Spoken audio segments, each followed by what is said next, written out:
श्री की जय हो। परम पूज्य श्रीमद नारायण मंडलाचार्य महाराज की जय हो। श्री चौदह ग्रंथाधिराज की जय हो। देव की जय हो। जय हो जय हो। परम आराध्य परम पूज्य श्रीमद जैन तारण मंडलाचार्य महाराज द्वारा विरचित श्री भैरवी ममल पावर जी ग्रंथाधिराज हुल्ला क्रमांक 17 गिरा छंद गाथा। गिरा छंद गाथा। गिरा यानी वाणी। वाणी किसकी वाणी? गुरुवर की वाणी।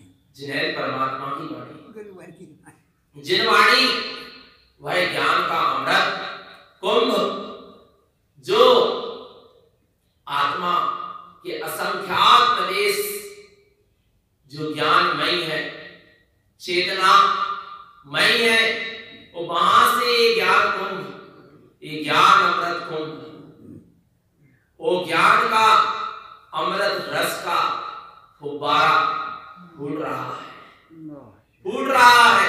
कहां से फूट रहा है? अमृत कुंभ से। बस वो अमृत कुंभ ज्ञानमयी चेतना, वहां से ज्ञान रूपी जल का फुब्बारा फूट रहा है। और वह ज्ञान का ऐसा फुब्बारा फूटा कि वह ज्ञान रूपी जल चारों ओर बिखर गया और उसके नीचे जो जो आ गए वे सब उसमें भीग गए। बस हम भी ऐसे महासिंधु महा ज्ञान अमृत जल के निकट आ गए। ये महासिंधु जिनवाणी ज्ञान सिंधु जिनवाणी के शरण में हम भी भीगेंगे। भीगेंगे नहीं भीगेंगे? भीगेंगे किससे भीगेंगे? उससे भीगेंगे जिससे जिनेंद्र भीगे, उससे भीगेंगे जिससे सदगुरु भीगे, उससे भीगेंगे जिससे ज्ञानी भीगे। किससे भीगना है? ज्ञान के अमृत रस से, ज्ञान के जल से भीग जाओ। भीग जाओ, कुछ मिलेगा, कुछ मिलेगा। बोले भीगने से क्या हो जाएगा? इस ज्ञान के अमृत जल से भीगने से क्या हो जाएगा? बोले जो तेरी अनादि काल की मिथ्या मानता है, जो अनादि काल का ज्ञान है, जो ज्ञान है, अहम है, वो सारा गल जाएगा, गल जाएगा। माटी सूखी होती है तब तक कठोर होती है और उसमें जल का सिंचन कर दिया जाए तो वो बिल्कुल भीगी हो जाती है, गीली हो जाती है, गीली हो जाती है। वह किसी बीज को अंकुरण करने में सहायक हो जाती है। ऐसे ही कह रहे हैं कि हे भगवान आत्मा, हे ज्ञानी, हे चेतन आत्मा, तुम भी इस महासिंधु ज्ञान सिंधु जिनवाणी से के अमृत रस जल से भीग जाओ। तुम्हारा हृदय भी कोमल हो जाएगा, कोमल हो जाएगा और उसमें फिर सम्यक्त का बीजारोपण हो जाएगा। भीग जाओ। बस ये महासिंधु बह रहा है, प्रभायमान है, उसमें कभी अंतराल नहीं आएगा। ये ज्ञान सिंधु, ये ज्ञान की धारा महासिंधु, इसमें कभी अंतराल नहीं आया, नहीं आया। बह रहा है ज्ञान सिंधु। कहां बह रहा है? कहां बह रहा? ये ज्ञान में जिनवाणी कहां बह रही है? ये ज्ञान में जिनवाणी कहां विराजमान है? कहां विराजमान है? कहां विराजमान? कंठ कमल आसन पर शोभित बुद्धि प्रकाशित करती है, पावन ज्ञानमयी सुत गंगा सदा हृदय में बहती है। कहां बह रही है? मेरे हृदय में बह रही है। अरे जगत के जितने जीव हैं सबके हृदय में वह ज्ञान रूपी गंगा बह रही है, बह रही है, पर तू उसका आनंद नहीं लेता, उसका जलपान नहीं कर पा रहा, उसमें डूब नहीं पा रहा। क्यों नहीं पा रहा? क्यों नहीं डूब पा रहा? क्यों नहीं डूब पा रहा?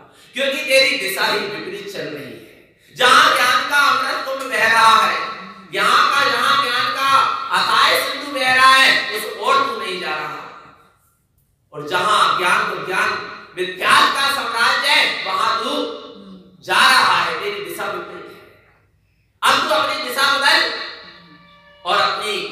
निज ज्ञान सिंधु जहां बह रहा है उस ओर चल चेतन, चल निमग्न हो जा तू अपने ज्ञान में चेतना।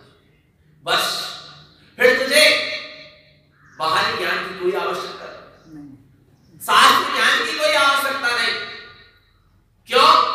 क्योंकि तूने उसको जान लिया जो सबको जानने वाला जानता है, जो सबको जानने वाला है, उसको जान लिया। अब क्या जानने के लिए बकाया है? कुछ बकाया नहीं रह गया। सब कुछ मैंने जान लिया, सब कुछ को मैंने जान लिया। ध्यान रखना चाहिए, जानना, जानने वाले को जानना। हाँ, ये द्वार सांग, ये झिनवाणी कहां से निकली है? कहां से निकली है? ये शब्द जो जिनवाणी में लिखे हैं, ये अक्षर स्वर व्यंजन जो जिनवाणी में कहे गए हैं, वे सब कहां से निकले? कहां से निकले हैं? अरे ओमकार ध्वनि अगम अपारा, कहां से निकले हैं? ओमकार ध्वनि अगम अपारा। ओमकार ध्वनि भी अगम से निकली। अगम यानी निज चैतन्य स्वरूप, अगम यानी निज परम पारणामिक स्वरूप, वहां सत्ता, वहां से ही यह द्वाद सांग का फुवारा खुला है। और तू जाकर उस जहां द्वाद सांग समाहित है, जहां पूरे द्वाद सांग तो छोड़ो, द्वाद सांग की सीमा में बंधा, आगम की सीमा में बंधा है।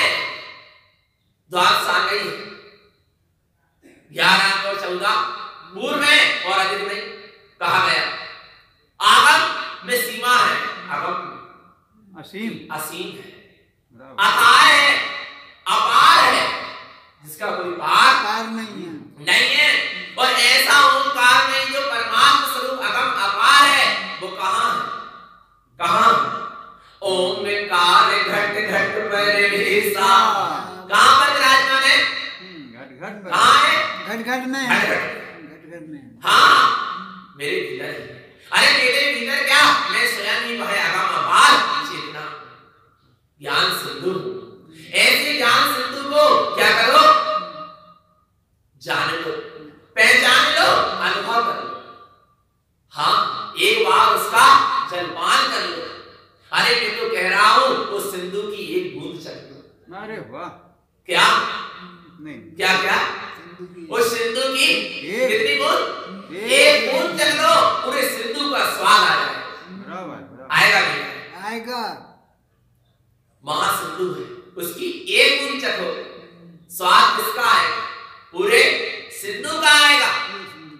जैसे समझ लो बोरा भर शक्कर रखी हो और एक दो कण शक्कर के चख लो, पूरी बोरा भर शक्कर का स्वाद आ जाएगा।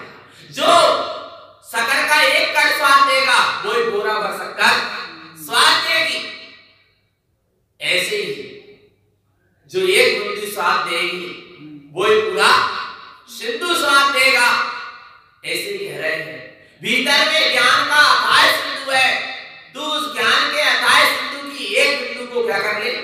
चख ले, पूरे पूरे महासिंधु का स्वाद आ जाएगा, अनंत ज्ञान का स्वाद आ जाएगा। इसलिए तो कहते हैं सम्यक दृष्टि केवल ज्ञान को अपने ज्ञान में देखता।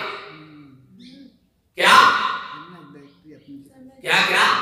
सम्यक दृष्टि आत्मज्ञानी अपने ज्ञान में केवल ज्ञान को देखता है, अनंत दृष्टि देखता है, अनुभव में आता है, स्वानुभूति में आता है। ये महासिंधु की बात है। चलो ऐसे महासिंधु में निमग्न हो जाएं, पर कैसे हो जाएं प्रभु हम ऐसे महासिंधु में निमग्न? कब डूब जाएं हम ऐसे अपने महासिंधु में प्रभु? तो सद्गुरुदेव कहते हैं, जिव्या सहकार साहब संयुक्तु। क्या कह रहे हैं?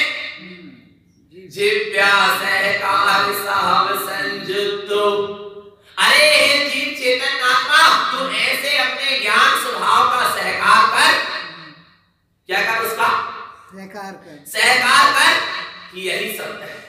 सहकार का मतलब उसको क्या कर? स्वीकार। सहकार कर कि यही सत्य है, यही मैं हूं। और संयुक्त, उसी से क्या हो जा? संयुक्त हो जा।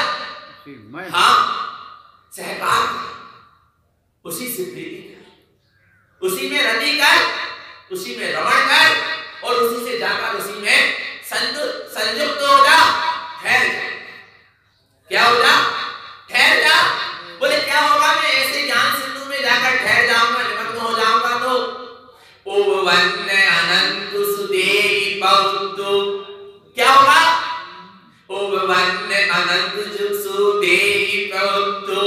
अरे भाई देवत्व पद प्रकट हो जाएगा, जो अनंत तुष्ट से परिपूर्ण है, ऐसा देवत्व पद स्वयं क्या हो जाएगा?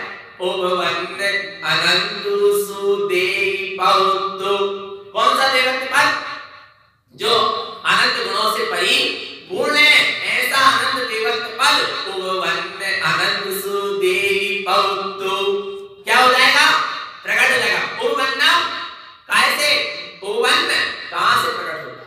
मेरे भीतर से प्रकट होगा, कहीं बाहर से प्रकट होने वाला नहीं है। हे चेतन, तू उस ज्ञान सिंधु में जाकर निमग्न हो जा। अभी तेरा अनंत गुणों से परिपूर्ण अनंत तुष्टधारी देवत्व पद प्रकट हो जाएगा।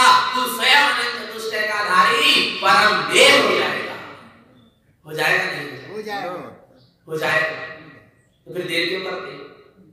चलो चलो डूबो। हाँ, बोले कैसे डूबे? डर लग रहा है। बोले डर क्यों लग रहा है? तुम डूब के देखो, कुछ नहीं होगा, कुछ नहीं होगा। बोले नदी में डूब जाए या समुद्र में डूब जाए तो बोले कहीं हम मर ना जाए, होता है ना। बोले नहीं, हमें नहीं नहाना नदी में, हमें नहीं नहाना समुद्र में। बोले क्यों नहीं नहाना? क्यों नहीं जा रहे? इसके पास कहीं हम मर ना जाए। अरे नदी में डूबोगे तो क्या हो जाओगे? मर जाओगे। कहते हैं समुद्र में डूबोगे, पानी में डूबोगे तो क्या हो जाओगे? मर जाओगे। पर यहाँ पर चेतन आत्मा इस ज्ञान सिंधु चेतना में डूब जाओ, तुम तर जाओ। जय हो, जय हो, जय हो। मर नहीं जाओगे, क्या हो जाओगे?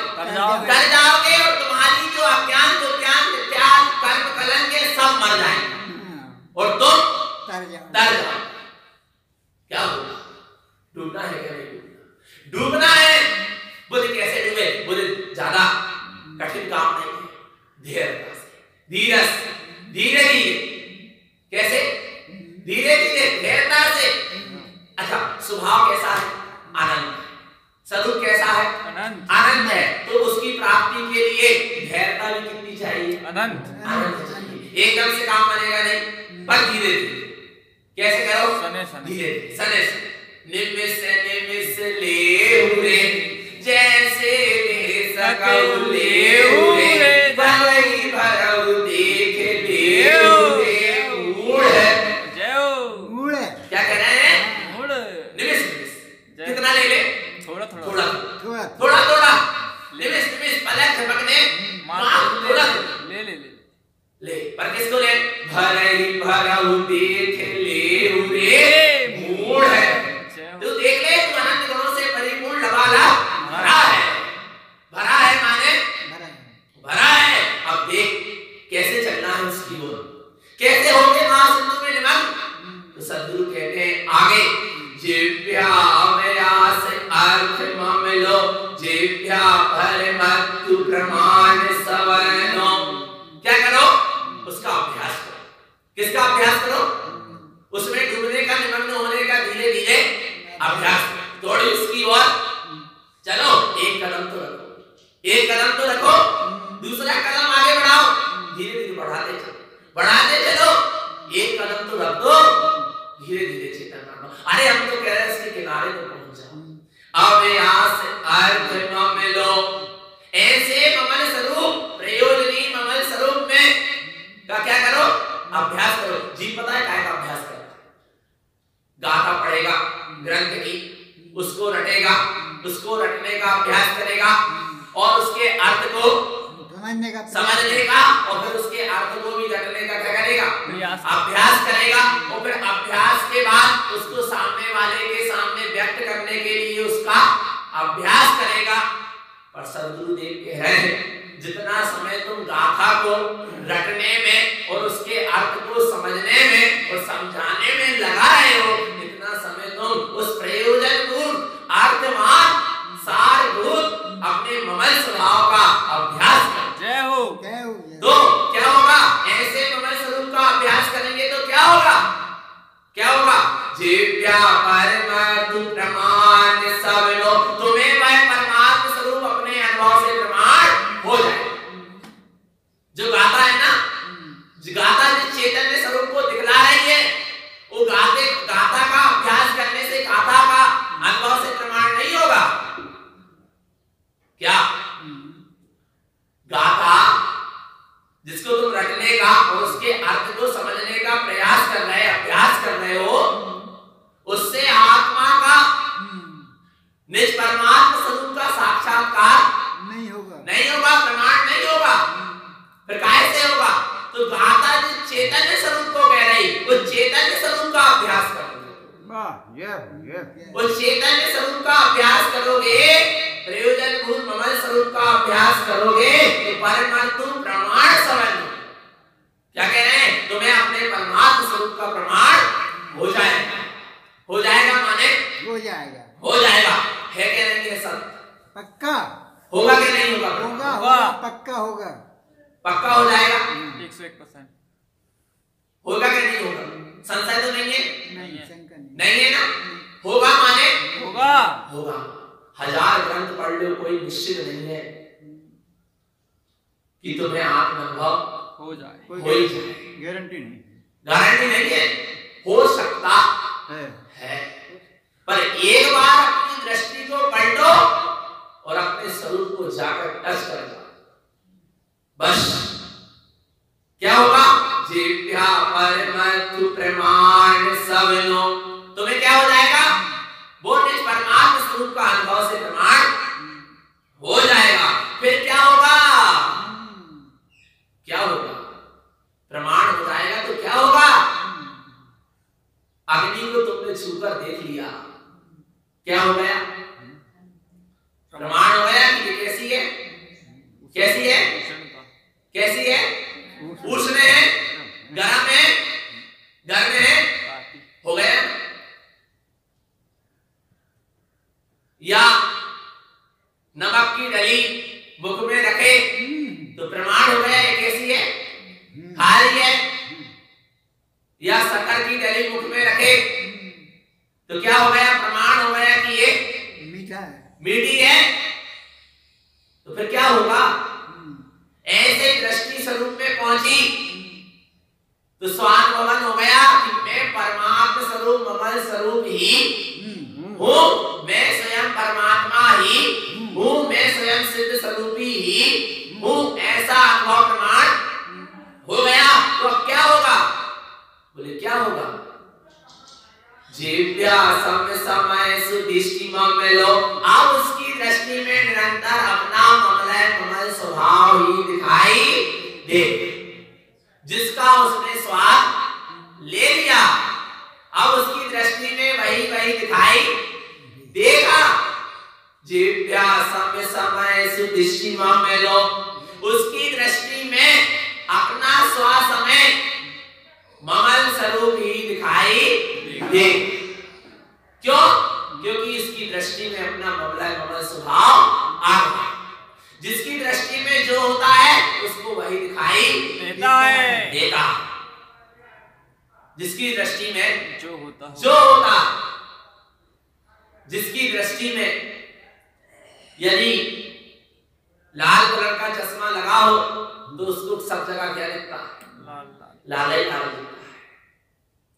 पीला कलर का लगा हो तो पीला ही पीला दिखता है। ऐसे सद्गुरु देव कह रहे हैं कि जिसकी दृष्टि में ममल स्वभाव का क्या लग गया? चश्मा लग गया है, उसको सब तरफ स्वसमय ममल स्वभाव ही दिखाई देता, उसके सिवा उसको कुछ दिखाई नहीं देता, क्योंकि उसके ज्ञान में एक ममल स्वभाव ही झलक रहा है। इसके सिवा और कुछ दिखाई नहीं दे रहा। अरे उसके सामने कोई जीव आता है, चाहे वो कसाई हो, चाहे वह नित्याती हो, अज्ञानी को ज्ञानी हो, फिर भी भी वह उसको स्वभाव से ममलय ममल स्वभाव देखता। क्यों देखता है? क्योंकि उसकी दृष्टि में एक ममलय ममल स्वभाव है। उसको जगत के समस्त जीव भी क्या दिखते हैं? ममलय ममल स्वभाव ही दिखते हैं। इसी का नाम है तत्व दृष्टि और द्रव्य दृष्टि। द्रव्य दृष्टि और तत्व दृष्टि। तत्व दृष्टि स्वार्थी दृष्टि, तत्व दृष्टि स्वार्थी दृष्टि, द्रव्य दृष्टि स्व जैसा है वैसे ही जगत के जीव भी हैं। इसका नाम है द्रव्य दृष्टि। तत्व दृष्टि में मैं शुद्ध चैतन्य प्रभु परमात्मा एक इसका विषय है। तत्व दृष्टि का तत्व स्वयं के लिए लागू होता और द्रव्य जगत के समस्त जीवों के लिए कि जैसा मैं शुद्ध चैतन्य परमात्मा हूं ऐसे जगत के जीव भी शुद्ध चैतन्य तत्व परमात्मा है। उसका नाम द्रव्य दृष्टि। पहले कौन सी दृष्टि हो? तत्व दृष्टि। तत्व उसी को कहते हैं जीव तत्व और जीव द्रव्य। जीव तत्व यानी जीव तत्व में और जीव द्रव्य में क्या अंतर है? क्या अंतर है? तत्व जो है वो अपने अंदर का हैगा और द्रव्य जो है वो बाहर की दृष्टि का है। हाँ, क्या कह रहे हैं? तत्व और द्रव्य। जीव तत्व और जीव द्रव्य। जीव द्रव्य की क्या परिभाषा? जीव द्रव्य जिसमें ज्ञान दर्शन चेतना पाई जाती है उसे जीव द्रव्य कहते हैं। क्या है? जीव द्रव्य यानी जिसमें ज्ञान दर्शन चेतना पाई जाती है उसे क्या कहते हैं? जीव द्रव्य कहते हैं। ऐसे जीव द्रव्य कौन कौन है? निगोध से लेके सिद्ध दशा तक के सब क्या है? जीव द्रव्य है कि नहीं है? निगोध में भी ज्ञान दर्शन चेतना है। निगोधिया में, नारकियों में भी एक इंद्री, दो इंद्री, तीन इंद्री, चार इंद्री, पांच इंद्री, संगी, असंगी, देव गति, नरक गति, मनुष्य गति, सारे गति के जीवों में क्या है? दर्शन ज्ञान में चेतना है कि नहीं? तो सब कौन है? जीव द्रव्य है। पर जीव तत्व, जीव तत्व, जीव द्रव्य यानी जिसमें ज्ञान दर्शन चेतना पाई जाती है वो जीव द्रव्य है। और ऐसे निगोध से लेके सिद्ध दशा तक के जितने भी जीव है वे सब जीव द्रव्य हैं। पर जीव तत्व किसे कहते हैं? बस इतना ही अंतर है कि जीव द्रव्य से कहते हैं जिसमें ज्ञान दर्शन चेतना पाई जाती है और जीव तत्व से कहते हैं जिसमें मेरा ज्ञान दर्शन पाया जाता है। मेरा क्या? मेरा नहीं आ रहा समझ? जीव तत्व यानी जिसमें मेरा ज्ञान दर्शन पाया जाता है वो जीव तत्व है स्व के लिए। और जिसमें ज्ञान दर्शन पाया जाता है वो जीव द्रव्य है। उसमें मैं भी हूं जीव द्रव्य में और जगत के समस्त जीव भी है जीव द्रव्य में। पर जीव तत्व में सारे जगत के जीव गौण हो गए, गौण हो गए और अपना क्या हो गया? अपन जो जीव तत्व है जिसमें मेरा ज्ञान दर्शन पाया जाता है वो जीव तत्व है। मात्र स्व आत्मा ही दिखाई दे रही है और पर आत्मा दिखाई नहीं दे रही। जीव तत्व तो जहां जीव तत्व की दृष्टि होती है अरे मेरा ज्ञान दर्शन तो मुझ में है और जहां मेरा ज्ञान दर्शन है वही मैं हूं, इसके सिवा मैं नहीं हूं। पर जैसा मेरा ज्ञान दर्शन स्वरूप है ऐसे जगत के जीवों का भी ज्ञान दर्शन मई स्वरूप है। तो जो मुझ में सोई निगोध में, सोई मुझ में और सोई मोक्ष फिर द्रव्य दृष्टि प्रकट होती है। पहले तत्व दृष्टि और फिर द्रव्य दृष्टि। जीव तत्व जिसमें मेरा ज्ञान दर्शन पाया जाता है। फिर सिद्ध परमात्मा भी मेरे लिए जीव तत्व नहीं है, जीव द्रव्य है पर जीव तत्व नहीं है। जीव तत्व तो मेरे लिए मैं स्वयं ही हूं। इसके अलावा जितने भी जीव हैं सब मेरे लिए जीव द्रव्य है। पर जीव तत्व यानी मैं तत्व दृष्टि में सिर्फ खालिस स्व ही दिखता, इसके सिवा और कुछ दिखता नहीं है। तो गुरुदेव यहाँ पर वही कह रहे हैं जीव्या साम्य समय सुदृष्टि मामेलो। दृष्टि में एक अपना स्वसमय मंगलय ममल निज आत्म तत्व ही दिखाई दे रहा है। इससे क्या हो रहा है? जब से ऐसा मंगलय ममल स्वभाव दिखा है तब से क्या हो गया? भय के रूप उत्तम मिलो। जब से मंगलय ममल स्वभाव भीतर से प्रकट हुआ है तब से भय के विनिक क्या हो गया? सारे भय क्यों गए? क्योंकि अब उसको पर्यायिक कोई रूप दिखाई नहीं दे रहा है, मात्र स्वरूप ही स्वरूप दिखाई दे रहा है। जब तक पर्यायिक उद्गत रूप आदि दिखाई देता है तब तक भय लगा रहता है, और जब मंगलय ममल स्वभाव दिखाई देता है फिर वहां पर कोई भय दिखाई नहीं, क्योंकि जो स्वभाव है वो अभय है। और स्वभाव की दृष्टि जहां होती है तो स्वभाव की दृष्टि भी अभय हो जाती है।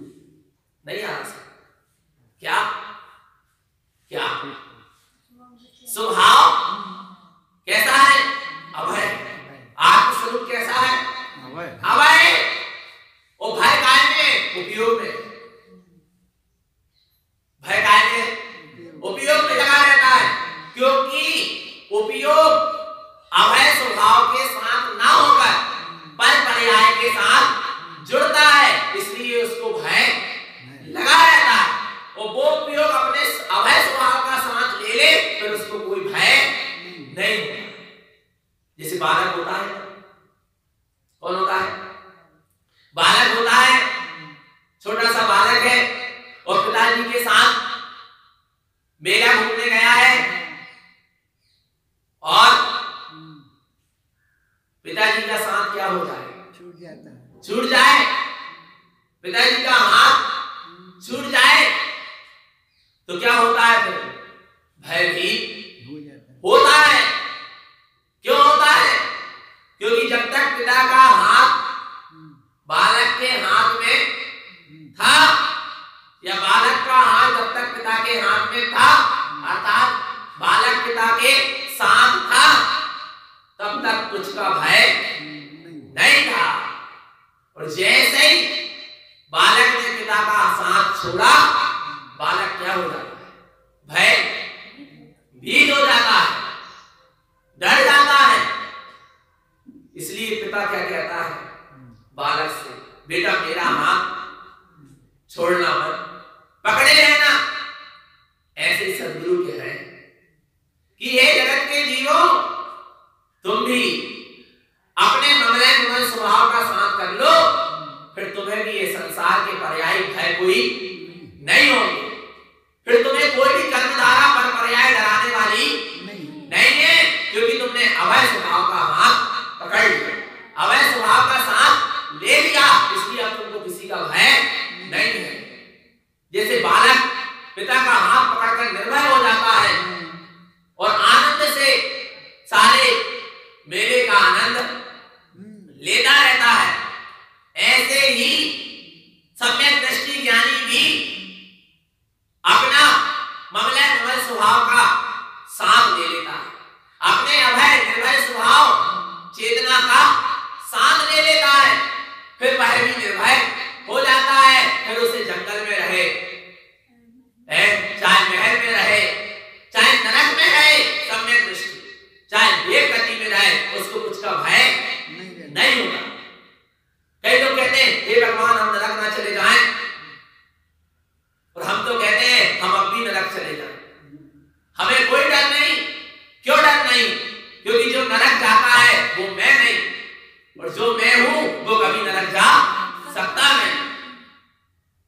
अद्भुत दशा है, क्योंकि मैंने अपने चैतन्य स्वभाव का साथ ले लिया है, उसका साथ है, उसका जहां तक साथ है फिर वहां पर कोई दुख तकलीफ नहीं है। फिर नरक में रहो चाहे त्रियंज में,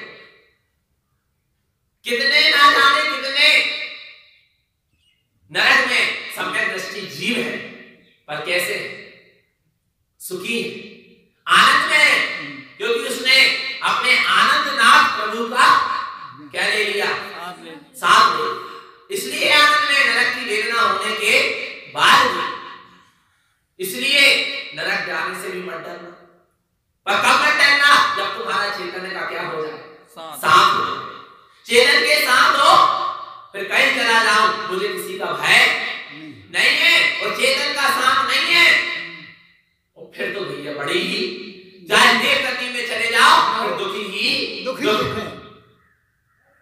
और कई ऐसा कहते हैं हम कहीं देव गति चले गए और उनके देव गति के विषय भोगों में फंस गए तो उनको उसका भय।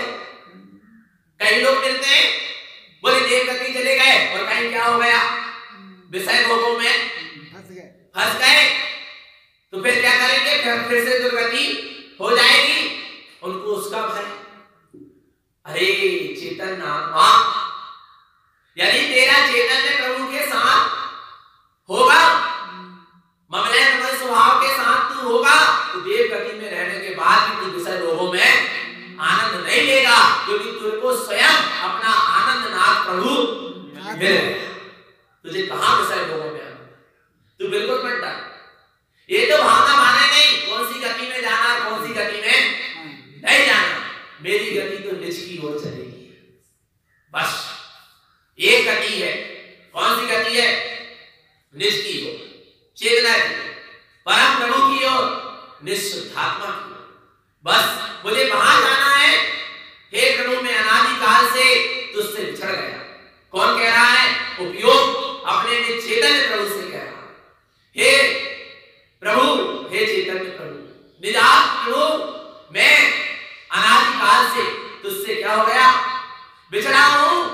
आज सदगुरु मिले, आज क्या मिले हैं, सदगुरु मिले हैं, और उन्होंने मुझे बहुत कराया है कि तू जा अपने चैतन्य स्वामी के पास जा, अपने चैतन्य प्रभु से मिल, उनका आश्रय ले ले, उनका सहारा ले ले, उससे जाकर जुड़ जा। तेरी ये चतुर्गति की दुखमयी यात्रा सब क्या हो जाएगी, विनष्टि विनष्ट हो जाएगी, नष्ट हो जाएगी, छूट जाएगी। बस तू अपने चैतन्य प्रभु का साथ ले।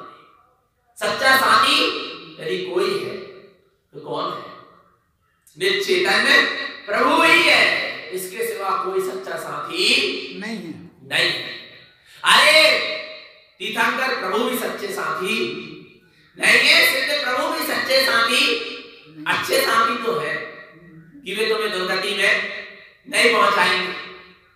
इसलिए कौन से साथी है, अच्छे साथी तो है अरे सिद्ध प्रभु, पर सच्चे साथी नहीं। सच्चा साथी तो मेरा मैं ही हूं, इसके अलावा और कोई मेरा सच्चा साथी है ही नहीं। तारण तरण भी मेरा सच्चा साथी नहीं, गुरु महाराज भी मेरे सच्चे साथी नहीं है।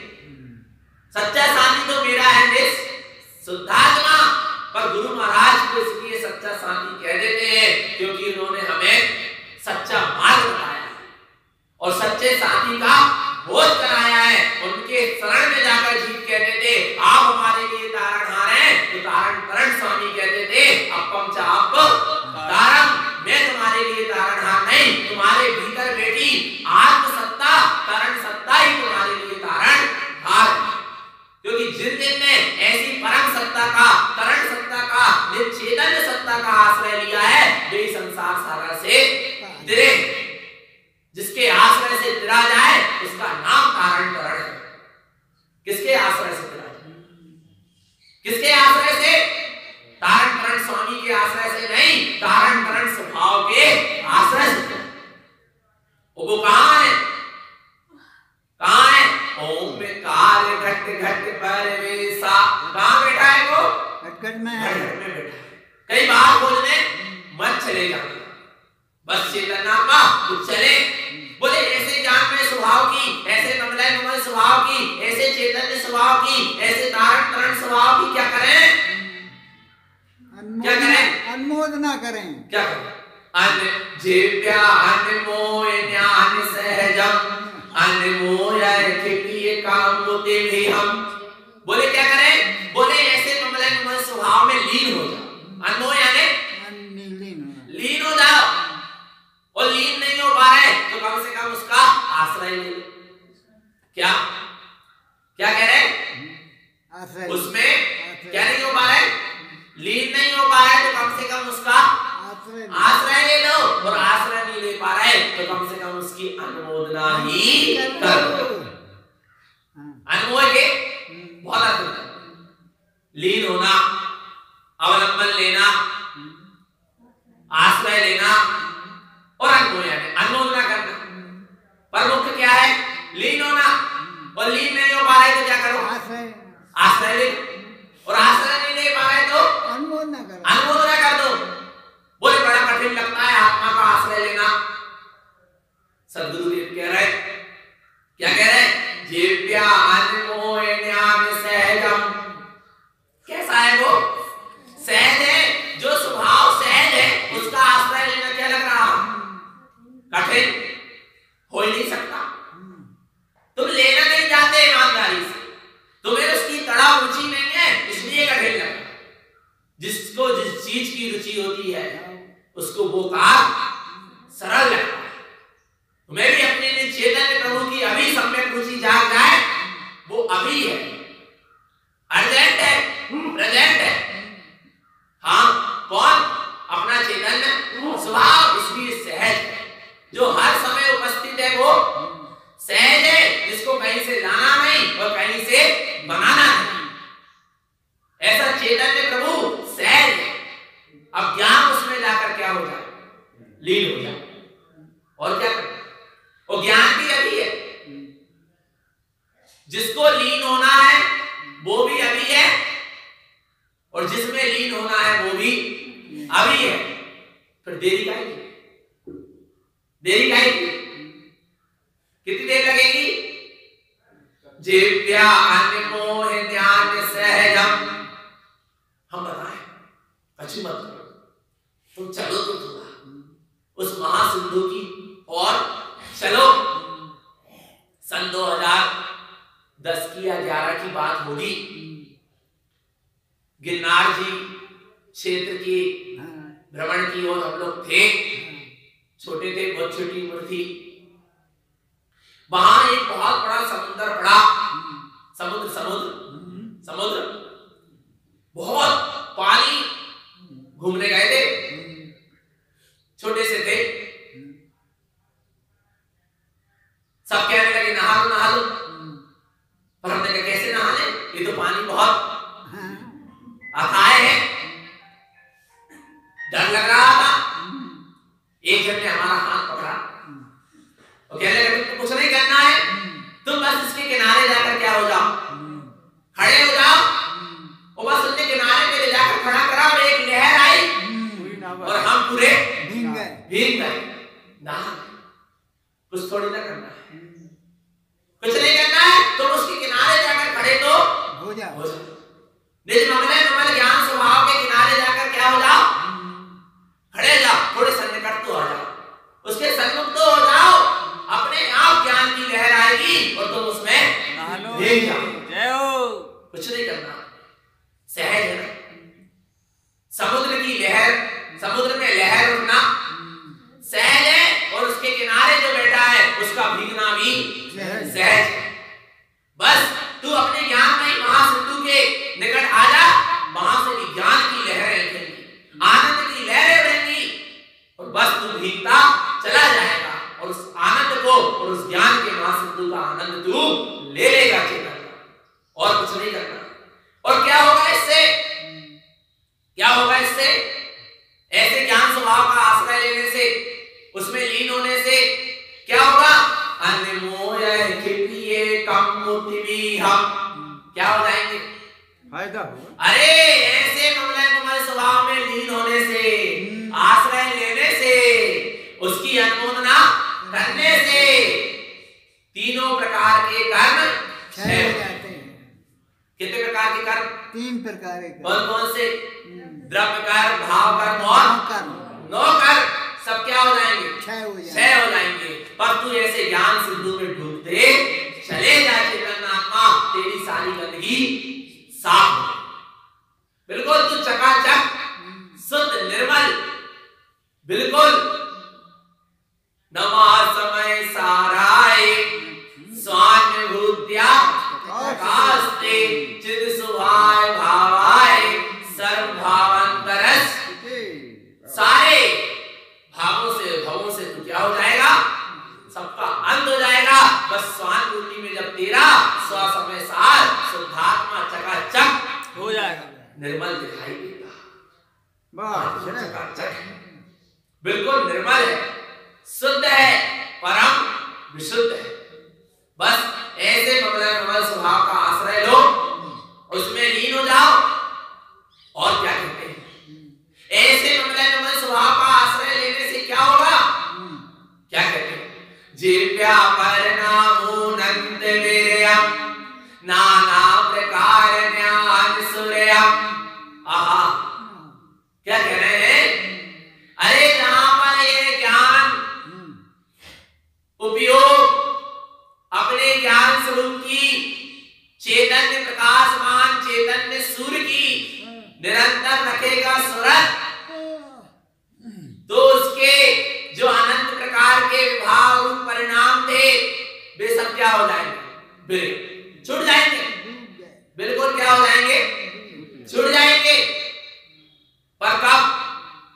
जो नाना प्रकार का घोर अंधकार छाया है, अज्ञान विज्ञान और मिथ्या का, चैतन्य सूर्य के उदय होते ही वे सारा अंधकार छूट जाएगा। चिंता मत करो। बोले क्या करें? जरा देर समाधि में बैठते हैं, ध्यान में बैठते हैं, जॉब करने बैठते हैं, इधर उधर के विकल्प, इधर उधर के भाव, इधर उधर के परिणाम आने लगते हैं। ऐसे ऐसे परिणाम आ जाते हैं जिसके बारे में कभी सोचा भी नहीं था, फिर भी आ जाते हैं। नाना प्रकार के परिणाम चलते हैं, अनेक प्रकार के परिणाम चलते हैं। सदगुरुदेव कहते हैं, तू एक अपने चैतन्य स्वरूप से जाकर क्या हो जा, मिल जा, अपने ज्ञान में चैतन्य सूर्य को अपनी स्वानुभूति में प्रकट कर ले, फिर नाना प्रकार के परिणाम सब क्या हो जाएंगे? छूट जाएंगे, चले जाएंगे। क्योंकि तेरी दृष्टि में जो होता और ज्ञान जिसको जानता, दृष्टि में जो होता है वो ज्ञान उसे जानता है, और उसी की फिर क्या चलती है?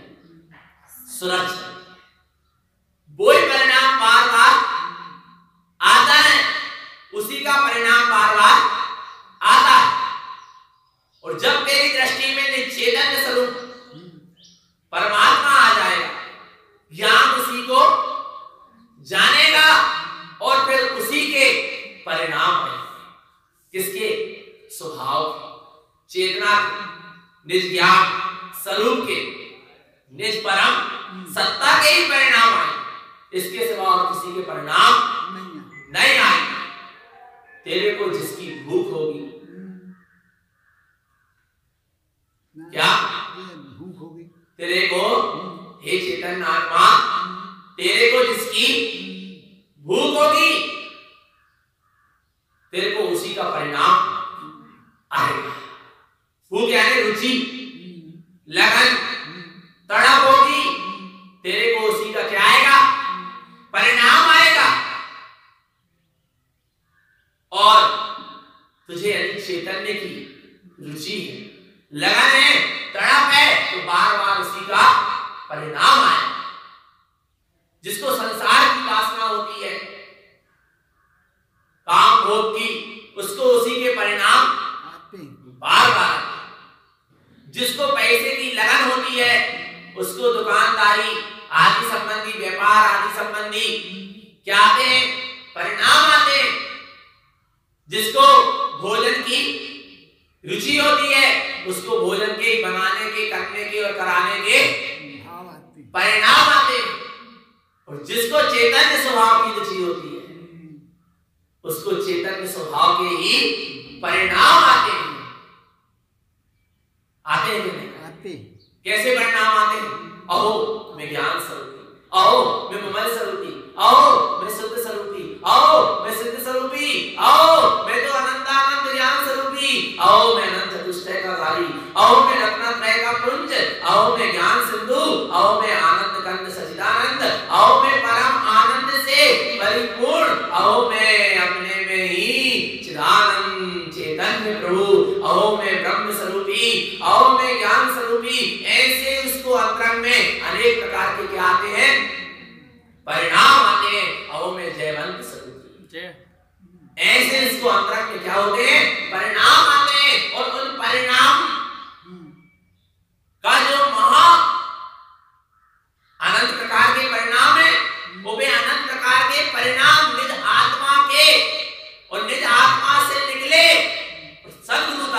स्वामी ने 14 ग्रंथों में ममल पहाड़ की फूलनाव में उन परिणामों को भर दिया।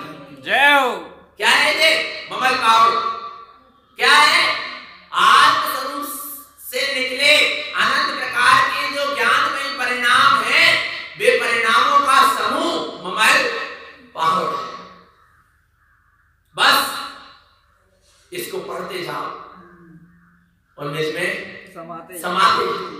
ये अर्थ करने का नहीं है। ममल पहाड़ की गाथाओं का अर्थ करना बेईमानी है, बेईमानी। क्योंकि ये ममल पहाड़ वृंदावी राज पढ़ने के लिए नहीं है, डूबने के लिए, निमग्न होने के लिए।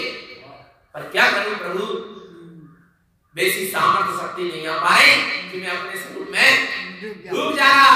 बेईमानी ही सही, क्या करूं, आपकी ग्रंथों को पढ़ लेता हूं, समझ लेता हूं, समझने का प्रयास कर लेता हूं और समझाने का प्रयास कर लेता हूं। परंतु ये महासिंधु को क्या करने का है? डूबने का। डूबो चेतन आत्मा, डूबो, बिल्कुल डूबो। क्या मिलेगी? क्या मिल जाएगा? डूब के देखो। हाँ, अनंत है। कितना है? अनंत है। कब तक डूबोगे? चेतन नाम डूबो इस अनंत महासिंधु में। क्या करें? जेव्या वेन्या रहे अनंतु ममिलो भय कृपिये भावुतम मुक्ति गौ। कहाँ? ऐसे ममल विज्ञान का अनंत स्वरूप में जहाँ डूबेगा, भय कृपिये भावुतम मुक्ति गौ, उस भव्य जीव के सारे भय क्षय हो जाएंगे और मुक्ति गौ, मुक्ति की उसे प्राप्ति हो जाए। कहां मिलेगी मुक्ति? अपने ही महाज्ञान सिंधु में डूबने से क्या हो जाएगी? मुक्ति मिल जाएगी। बहुत से लोग मानते हैं अन्य संप्रदाय के कि नदी में डूबने से, समुद्र में डूबने से या अग्नि में कूदने से क्या मिल जाएगी? मुक्ति। और कल आ रही संक्रांत और नर्मदा नदी में लगेगी कल डुबकी, डुबकी, डुबकी, डुबकी। और बोले हमारे सारे पाप धुल जाएंगे, हमें मुक्ति मिल जाएगी। वहां डूबने से पाप धुले और ना धुले, मुक्ति मिले और ना मिले। पर यहाँ भी ज्ञान का महासिंधु निर्मल शुद्ध चेतन परिपूर्ण ज्ञान से लबालब भरी है ममल स्वभाव की नदी। और इसमें कल लगेगी अपन सबकी डुबकी। और अपन को क्या मिलेगी? मुक्ति। लगेगी डुबकी और मिलेगी मुक्ति। मिलेगी क्या नहीं मिलेगी? तो कल अपन को कहाँ चलना है? ममल स्वभाव रूपी महानदी में डुबकी लगाने चलना है। चलना है कि नहीं चलना? चलना है ना? लगाने के नहीं लगाना? डर तो नहीं लगेगा? नहीं लगेगा। पक्का? पक्का। बिल्कुल डूब जाइए भगवान कल, तो तुम्हारी संक्रांत हो जाएगी, मन जाएगी। और नहीं तो फिर लड्डू खा लो है और नदी सफरयाब और बोले हो गई संक्रांत। ऐसी संक्रांत मनाओ कि दोबारा संक्रांत मनाना ही ना पड़े। हर बार संक्रांत आती है, हर बार नदी में डुबकी लगा लेते, हर बार लड्डू खा लेते, बोले संक्रांत मन गई।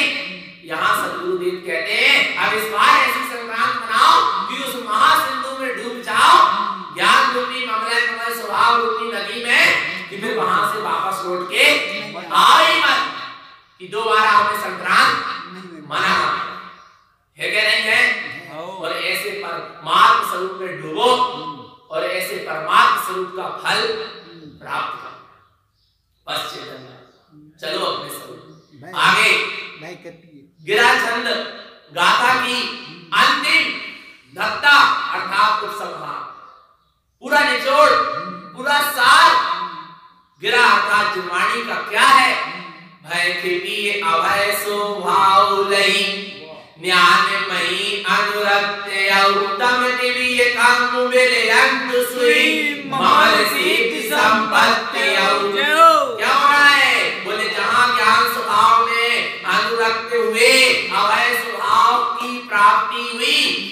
स्वभाव से मिलन हुआ, सारे भय और सारे कर्म क्षय हुए और अपने ममल सिद्ध स्वरूप की संपत्ति हमें प्राप्त हो गई। हो गई क्या नहीं हो गई?